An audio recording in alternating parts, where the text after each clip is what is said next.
Selamat malam teman-teman ya, sangat senang bisa bertemu dengan teman-teman pada malam ini. Wah, kebanyakan ini wajah-wajah yang baru buat saya, buat kami berdua saya kira, tapi sebagian ada yang sudah cukup lama kenal, ada Bang Radot ini dari Jambi ya dengan istrinya, tapi istrinya belum kelihatan dia. Ya, senang ya bisa ketemu dengan mereka. Ini mereka teman lama, kami kenal waktu di Banda Aceh dulu dengan Bang Radot, tapi kalau dengan Andriani sejak masa siswa, kami sudah kenal ya, sudah lama sekali kenalnya. Nah, teman-teman, malam ini kami berdua ya diberi kesempatan untuk berbagi apa yang menjadi topik kita pada malam ini. Nah, saya tidak tahu bagaimana pembicaraan ini mudah-mudahan membuat teman-teman sangat antusias, semoga ya. Memang topik tentang sekitar pacaran, pernikahan, ya itu selalu menarik, ya selalu hangat, terutama bagi banyak yang baru-baru yang sedang menunggu datangnya kekasih hati, mendekati dan mengungkapkan isi hatinya, gitu ya. Atau yang sudah punya kekasih, menunggu keberanian dari pasangannya, dari si laki-laki mungkin untuk mengajak menikah. Ini lama banget, udah 3 tahun pacaran, nggak jelas ini kapan mau ngajaknya, gitu ya. Nah, dan macam-macam. Baik, nah saya ingin berbagi beberapa pikiran ya, beberapa hasil perenungan saya tentang perkawinan. Ya, bagian saya banyak berbicara tentang relasi dan saya ingin mengajak kita melihat ini dari beberapa perspektif Alkitab. Ya, saya melihatnya dari sudut pandang refleksi Alkitab dan visi Alkitab tentang perkawinan. Ya, jadi mudah-mudahan ini bisa menjadi sebuah konstruksi, ya, pikiran yang mengajak kita untuk melihat dengan baik, tapi juga memancing pikiran kritis kita ya bersama-sama. Nah, saya membuat judulnya perkawinan, pernikahan. Apa sih itu? Ya, apa sih sebenarnya perkawinan itu? Tentu ada banyak sekali sudut pandang, ada banyak sekali cara orang mendefinisikan apa itu perkawinan. Nah, dalam konteks ini saya ingin membatasinya dari sudut pandang Alkitab dan ketimbang untuk mencoba menggali istilah-istilah teknis yang berkaitan dengan perkawinan, pernikahan, saya ingin mengajak kita kepada beberapa refleksi, ya, refleksi Alkitab tentang perkawinan. Nah, pertama, kalau kita melihat di dalam catatan Alkitab, nah, kita melihat narasi atau kisah tentang perkawinan itu dimulai ketika Allah merencanakan atau Allah mengungkapkan rencananya bagi seisi dunia ini. Ya. Kisah tentang perkawinan itu atau kisah tentang perkawinan pertama sekali, ya, atau pasangan yang pertama sekali ada di tengah-tengah dunia ini menurut catatan Alkitab, ditempatkan di dalam kisah penciptaan. Jadi kelihatannya perkawinan itu sedari awal merupakan desain Allah bagi ciptaannya. Ya, jadi itu bukan sesuatu yang muncul di kemudian hari. Jadi kalau kita melihat kronologi, maka secara kronologi, secara urutan waktu, perkawinan itu sudah ada di dalam bagian-bagian awal tentang penciptaan. Dan ketika Allah berbicara tentang marilah kita menciptakan manusia, maka dia langsung sekaligus berbicara tentang manusia, laki-laki dan perempuan. Walaupun di dalam Kejadian pasal 1 ayat 26 itu kita tidak bisa langsung menyimpulkan yang dimaksud itu adalah laki-laki sebagai suami dan perempuan sebagai istrinya yang kemudian terwujud di dalam diri Adam dan Hawa, tetapi kita kemudian tidak jauh dari kisah itu di dalam Kejadian pasal 2, kita kemudian melihat bahwa Allah memang menciptakan manusia dan perempuan Adam sebagai laki-laki dan Hawa sebagai perempuan itu kemudian menyatukan mereka, ya, menjadi menjadi satu pasangan suami istri yang pertama sekali. Nah, yang kedua kita juga melihat bahwa perkawinan itu dikaitkan, nanti kita akan bicara lebih lanjut, dikaitkan dengan potensi berlipat ganda, prokreasi istilahnya. Ya.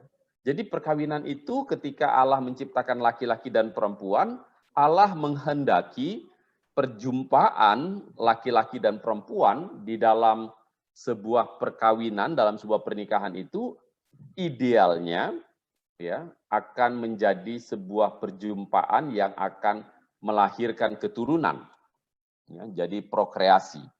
Ya, nah disinilah barangkali orang Kristen akan sangat kritis terhadap pandangan-pandangan di mana perkawinan antar manusia yang dari awal tidak akan bisa mewujudkan potensi kreasi itu, prokreasi itu, potensi untuk berkembang biak secara alamiah itu, berlipat ganda secara alamiah itu. Dengan kata lain, disinilah Kristen kelihatannya akan sangat kritis terhadap model perkawinan homoseksual, di mana laki-laki dengan laki-laki atau perempuan dengan perempuan. Karena perkawinan itu kelihatannya tidak berpotensi untuk melahirkan keturunan biologis secara alamiah. Nah, ini sebuah sudut pandang yang menjadi alasan yang sangat klasik ya bagi pandangan Kristen yang sangat kritis ya terhadap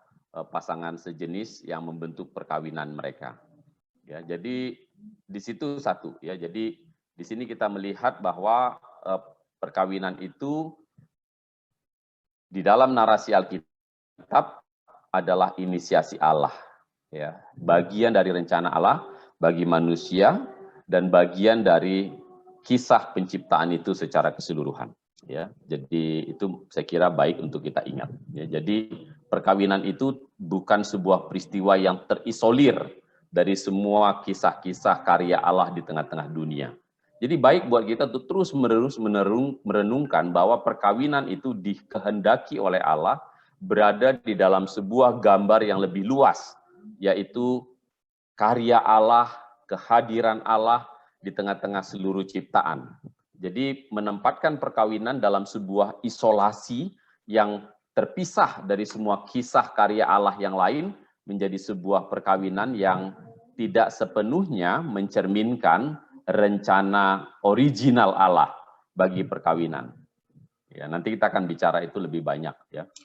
Lalu yang kedua, kita juga melihat bahwa perkawinan itu, pernikahan itu kemudian diwujudkan ketika ada perasaan membutuhkan, ya kan? Perasaan membutuhkan. Nah, Allah melihat, ya kan? Allah melihat Adam dan dia berkata, tidak baik kalau dia seorang diri. Nah, tetapi ketika Allah mengatakan tidak baik, dia tidak langsung secara sekaligus kemudian menghadirkan Hawa untuk Adam. Yang menarik adalah kemudian Allah membawa Adam dan menempatkan Adam untuk melihat binatang-binatang yang berpasang-pasangan. Lucu ya. Jadi perasaan kebutuhan akan teman hidup dalam wujud seorang perempuan bagi Adam datang ke dalam dirinya ketika dia melihat dirinya dan melihat bahwa ini hewan-hewan ada pasangannya, kenapa gua nggak ada gitu ya? Ya nggak ada. Nah lalu di situ dia mulai muncul rasa butuh. Ya, jadi saya selalu berpikir bahwa kalau kita melihat kisah awal dari perkawinan, maka perkawinan itu adalah sebuah perjumpaan di mana Allah menghendaki Adam mempunyai teman hidup, dan kemudian Adam merasakan itu. Jadi perjumpaan antara kehendak Allah dan kesadaran kita untuk membutuhkannya. Itu penting saya kira. Jadi kalau ada orang merasa nggak butuh sama sekali buat teman hidup, nggak usah maksa juga sih. Ya kan? Kalau Anda merasa nggak butuh, mungkin harus pergi ke kebun binatang. Karena kan Adam belajarnya melihat hewan, dia lihat gitu ya. Nah, jadi kalau melihat sesama manusia terus nggak merasa butuh, mungkin harus lebih sering ke kebun binatang. Maaf ya, saya tidak ingin menjadi sarkastik. Nah, tapi kan itu menarik ya refleksinya kan. Dalam Kejadian pasal 2, ada melihat-lihat gitu kan. Lalu dia bilang, ih, kenapa aku sendiri? Setelah dia melihat ini, dia bilang, dia menyadari bahwa dia sendiri nggak punya pasangan yang sepadan dengan dia. Wah, itu dia. Jadi dia mulai menyadari bahwa walaupun dia adalah bagian daripada seluruh kreasi itu, ciptaan itu, tapi dia mempunyai satu kebutuhan yang hanya bisa diisi oleh kehadiran yang sama manusia seperti dia. Ya, jadi kebutuhan itu nggak bisa digantikan dengan yang lain. Ya, ada sebuah felt need, rasa butuh yang kuat, yang kemudian menjadi tempat di mana Allah menghadirkan Hawa. Itu sebabnya kalau kita dalam kisah selanjutnya, ketika kemudian dia tertidur, lalu Allah mengambil tulang rusuknya dan membangun dari situ seorang perempuan, lalu ketika dia bangun, dia berkata, wah, luar biasa. Dia surprise, inilah tulang dari tulangku dan daging dari dagingku. Ya. Kalau orang Batak dia akan mengatakan, inilah dia boru dari tulangku. Ya kan?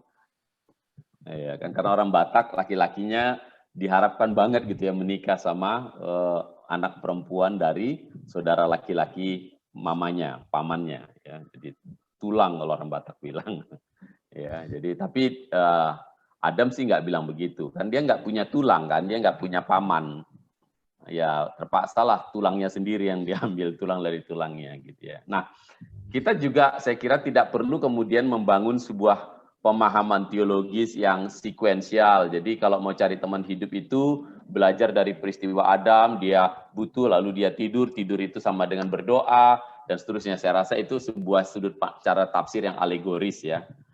Kita nggak apa-apa gitu ya. Mempersiapkan sesuatu itu salah satu di dalamnya adalah melibatkan Tuhan secara aktif, apapun itu.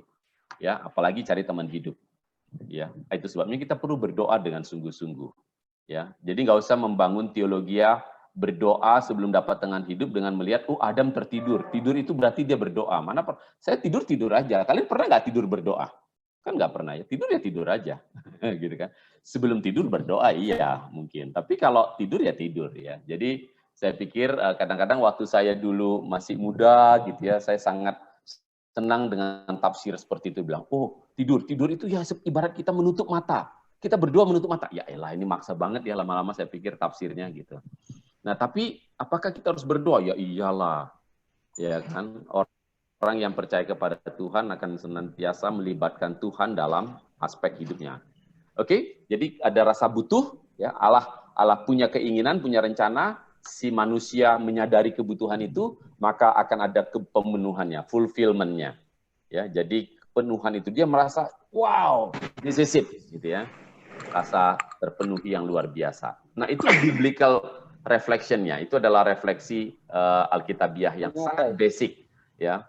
Saya ingin sekali membiasakan kita back to basic dulu sebelum kita bicara yang ribet-ribet. Ya. Nah, lalu yang kedua saya ingin mengajak kita kepada visi. Ya. Apa sih visi Alkitab bagi pernikahan? Ya. Visi itu saya membaginya menjadi 4 komponen. Ya. Nah, komponen pertama adalah sacredness, ya, kesucian, kesakralan. Ya, yang kedua ada visi yang berkaitan dengan relationship, hubungannya. Yang ketiga adalah visi yang berkaitan dengan tujuan dari pernikahan itu. Yang keempat adalah potret daripada perkawinan itu sendiri. Nah, mari kita melihatnya satu persatu. Nah, yang pertama, teman-teman, ketika Alkitab berbicara tentang kesakralan sebuah pernikahan, maka itu kembali lagi apa yang saya ceritakan tadi. Ya. Pernikahan dalam perspektif Alkitab itu sakral karena dia dikisahkan sebagai sebuah karya Allah sendiri. Allah yang berinisiatif, Allah yang bekerja secara aktif untuk membuat perkawinan itu, membentuk keluarga itu. Setidak-tidaknya itu yang kita lihat ketika pertama sekali keluarga ada di tengah-tengah dunia. Tetapi kisah itu kemudian berulang sebenarnya. Di dalam kisah-kisah yang kita lihat, tidak terutama di dalam keluarga-keluarga para patriark. Patriark itu adalah bapak-bapak leluhur ya, dari mulai Abraham, Nuh dan seterusnya. Nah, Abraham ya, Nuh Ishak paling tidak ya. Ya di situ kita melihat Allah hadir loh ya dalam proses Ishak bertemu dengan Ribka, di mana pembantunya Ishak itu ya, Elimelek dia pergi, dia berdoa, dia disuruh mencari teman, dia bilang Tuhan kasih aku tanda gitu ya, dengan sebuah doa yang sederhana banget ya. Kita harus mengingat bahwa doa-doa seperti itu adalah doa-doa yang sangat sederhana, lahir dari mungkin pengalaman religius yang juga sangat sederhana, tetapi sebuah doa yang sangat tulus. Lalu kemudian dia bertemu dengan Ribka ya, dan dia meyakini itu adalah pengaturan Tuhan untuk Ishak bisa bertemu dengan perempuan ini. Ya, lalu kemudian di situ Tuhan hadir ya, memberkati keluarga itu. Ya, jadi Alkitab mengisahkan ya Allah aktif. Dalam narasi-narasi Alkitab kita melihat bagaimana Tuhan hadir baik secara langsung maupun kadang-kadang di dalam kisah-kisah di belakang layar. Ya, kisah tentang Ruth misalnya yang bertemu dengan Boas kemudian itu adalah sebuah kisah yang digambarkan bahwa Allah aktif di situ walaupun dia tidak dihadirkan sebagai seorang aktor yang terlihat di depan layar. Ya. Tetapi seluruh kisah Ruth yang bertemu dengan Boas itu menunjukkan bahwa Allah ikut mengatur semuanya itu. Ya. Jadi beberapa contoh di dalam Alkitab memberikan kita sebuah kesan yang kuat bahwa pembentukan keluarga itu adalah inisiatif Allah. Allah hadir dalam kisah-kisah keluarga. Ya. Jadi Allah hadir dalam kisah keluarga Abraham, Allah hadir dalam kisah keluarga Yakub, dalam kisah keluarga-keluarga yang lain. Ya, kehadiran Allah di tengah-tengah keluarga itu membuat keluarga itu menjadi sebuah institusi yang sakral. Ya, perkawinan itu menjadi sebuah covenant, ya, perjanjian yang sangat kuat. Ya, gereja kemudian melestarikan itu dan membuat perkawinan itu menjadi sebuah covenant. Ya, kita tidak ada sebuah ritual yang kita ambil ya dengan sadar di mana kita mengikat diri kita dengan orang lain dan kita melakukan pengikatan itu di hadapan Tuhan yang di-officiate, yang diselenggarakan dan difasilitasi dan diresmikan oleh institusi gereja ya. Hari ini saya menerima ya, Debbie Riana Silitonga dari saya ya, dan seterusnya ya. Di hadapan Tuhan lalu ada jemaat menyaksikannya. Itu membuat kita dari awal memperlakukan perkawinan itu menjadi sakral ya. Jadi saya pikir bagi Kristen perkawinan itu is something serious ya. Sekali lagi ini bukan saja karena saya merasa butuh, tetapi saya meyakini bahwa ini adalah pemenuhan dari kebutuhan saya atas kehendak Allah dan inisiatif Allah hadir di situ bekerja. Ya, jadi itu adalah institusi di mana kita secara sadar melibatkan Allah sejak pertama kali kita membangunnya. Ya kan? Sejak pertama kali kita membangunnya. Nah, yang kedua, Alkitab juga punya visi tentang perkawinan itu dari sudut relasi, ya. Jadi kita perlu melihat dua hal menurut saya di sini. Pertama melihat dari sisi derajat, ya. Alkitab menceritakan secara derajat, secara ya status, ya, laki dan perempuan itu selevel. Ya, di dalam Kejadian pasal 1 dia mengatakan kedua-duanya laki-laki dan perempuan itu adalah sesama pembawa gambar dan rupa Allah. Ya. Jadi di sini kita melihat dalam sisi derajatnya suami dan istri itu juga kemudian menjadi sebenarnya sesama. Ya, mereka adalah sesama pembawa gambar dan rupa Allah. Dan kalau saya membaca gambar dan rupa Allah di dalam Kejadian pasal 1 ayat 26 sampai 28 itu saya selalu mengatakan bahwa visi Allah bagi laki-laki dan perempuan, bagi manusia itu adalah kesetaraan antara laki-laki dan perempuan. Laki-laki dan perempuan diciptakannya mereka. Diciptakannya lah dia laki-laki dan perempuan. Dan sesama membawa gambar dan rupa Allah. Jadi perempuan itu bukan orang yang mendapatkan gambar dan rupa Allah dari laki-lakinya, dari suaminya, tidak. Sebelum dia menjadi suami istri dari orang lain, dia adalah gambar dan rupa Allah. Setelah dia menjadi istri orang lain, dia tetap gambar dan rupa Allah. Dengan kata lain, mereka akan equally sama, ya, degree-nya di hadapan Tuhan, ya, dignity-nya, martabatnya, ya. Jadi kalau kita melihat ini, maka kita perlu kritis terhadap beberapa sudut-sudut pandang di tengah-tengah budaya yang kadang-kadang memberikan nilai yang lebih rendah kepada perempuan. Ya, jadi perempuan dalam pernikahan Kristen tidak siogianya dianggap sebagai sebuah komoditas yang kalau dia memenuhi apa yang kita harapkan kita jaga, kalau tidak kita kembalikan kepada pemiliknya yang semula. Tidak ada. Ya. Jadi kita tidak mengenal model itu. Ya. Jadi equal. Nah, secara fungsi masing-masing bersifat saling melengkapi.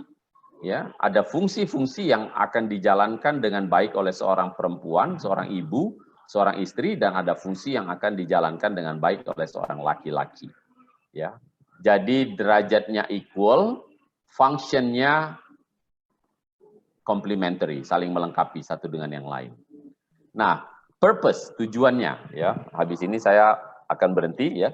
Nah, tujuannya adalah narasi dalam kisah penciptaan menyaksikan bahwa kesatuan antara laki-laki dan perempuan adalah untuk menjadi representasi Allah di bumi dan mengelola bumi. Ya. Jadi mereka adalah representasi. Image of God adalah representasi. Ya, jadi kalau kita melihat, nah ini agak sedikit menarik ini sudut teologi ya. Mudah-mudahan teman-teman nggak bingung. Nah, image atau gambar tentang Allah atau objek-objek yang menggambarkan Allah itu sering sekali adalah representasi Allah, image. Setiap kali kita menaruh image, berarti dia adalah berkuasa di situ. Kalau kita menaruh foto presiden dan wakil presiden di kantor-kantor, itu menjadi sebuah image yang mengatakan bahwa di tempat itu presiden dan wakil presiden punya kedaulatan atas seluruh wilayah itu. Jadi ketika Allah menciptakan laki-laki dan perempuan membawa image-nya lalu menempatkannya di tengah-tengah dunia, maka Allah berkata, "Look, ini adalah tanda bahwa aku berdaulat atas seluruh ciptaan ini lewat kehadiran laki-laki dan perempuan ini." Nah, itu menarik ya. Jadi panggilan misioner kita selalu adalah apakah kita sebagai laki-laki dan perempuan, sebagai suami dan istri, sebagai keluarga adalah representasi yang baik bagi Allah yang kita wakili kehadirannya di tengah-tengah dunia. Oke? Jadi that's the purpose. Itu tujuan dari perkawinan. Jadi perkawinan itu bukan sebuah tempat untuk mencari kepuasan saja, ya, tetapi sebagai sebuah perjumpaan di mana laki-laki dan perempuan itu menemukan kesesuaiannya untuk secara lebih optimal menggenapi kehendak Tuhan di tengah-tengah dunia. Yang terakhir, portrait. Nah, ini dia. Kisah-kisah tentang keluarga. Ingat, tadi Allah hadir dalam kisah keluarga. Tetapi kisah-kisah keluarga yang kita temukan di dalam Alkitab itu tidak selalu merupakan sebuah gambaran keluarga yang ideal. Keluarga Abraham digambarkan sebagai keluarga yang bergumul untuk mengerti apa yang menjadi panggilan Tuhan buat mereka, menggenapi janji Tuhan buat mereka. Ada ketegangan, ya, ada kompromi-kompromi, ya. Abraham takut, si Sarah putus asa, lalu dia membawa Hagar kepada Abraham, dan itu kemudian melahirkan Ismail, lalu kemudian kehadiran Ismail menjadi sumber masalah bagi keluarga, dan seterusnya. Masalah yang sama muncul dengan Ishak dan Ribka, mereka tidak cukup baik membesarkan anak. Mereka justru kelihatannya berkompetisi membesarkan anak kesayangan masing-masing. Ishak begitu sayang kepada Esau, tapi kelihatannya ignoring Yakub. Ya, mamanya begitu mencintai Yakub, tapi kelihatannya tidak terlalu peduli dengan Esau. Lalu kemudian kompetisi itu turun kepada kedua anak ini, dan seterusnya. Lalu mereka tidak bisa menjadi abang dan adik yang ideal. Yakub lebih parah lagi. Ya kan, kompetisi antara Lea dan Rachel tidak habis-habisnya. anak-anaknya kemudian juga terus seperti itu, dan seterusnya. It's not the ideal family. Alkitab tidak ingin menyembunyikan bahwa Allah itu hadir di tengah-tengah keluarga yang jauh dari ideal juga.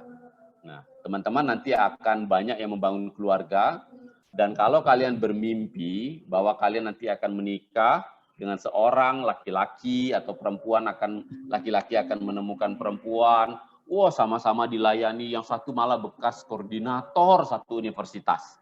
Suaminya bekas koordinator yang lain, atau ketua pemuda gereja besar. Waduh, ideal banget kawin kan? Jangan bayangkan bahwa kalau kalian menikah, kalian akan membangun surga, lalu tiba-tiba semuanya everything is beautiful, ya, happy ever after. Enggak, it's full of trouble, ya, it's full of trouble. Ya, tidak mudah, tidak gampang, ya. Akan banyak sekali benturan-benturan, akan banyak sekali frustasi-frustasi, dan ada banyak sekali kemungkinan kita berkata, is this marriage? Gitu ya. Inikah perkawinan itu? Gitu. Inikah kehendak Tuhan? Wah, berat banget struggle-nya. Mungkin. Tapi kabar baiknya, ketika Allah hadir dari awal di tengah-tengah keluarga, di tengah-tengah dunia ini, dia tidak sungkan untuk hadir di tengah keluarga yang problematik. Itu memberikan hope bahwa Allah terus akan merawat dan merajut keluarga itu, tapi itu juga menjadi sebuah harapan bahwa kita bisa dipakai Tuhan tanpa menunggu menjadi keluarga ideal terlebih dahulu. So that's the portrait. Jadi Alkitab mempunyai visi yang realistik terhadap keluarga, tetapi juga sebuah visi yang sangat hopeful, sangat berpengharapan bagi keluarga juga. Oke, nah saya berhenti dulu di situ. Mudah-mudahan beberapa pikiran yang saya bagikan tadi memancing pertanyaan teman-teman dan kita bisa berdiskusi untuk yang lainnya. Terima kasih. Ya, saya kembalikan kepada moderator. Maaf, waktunya lewat.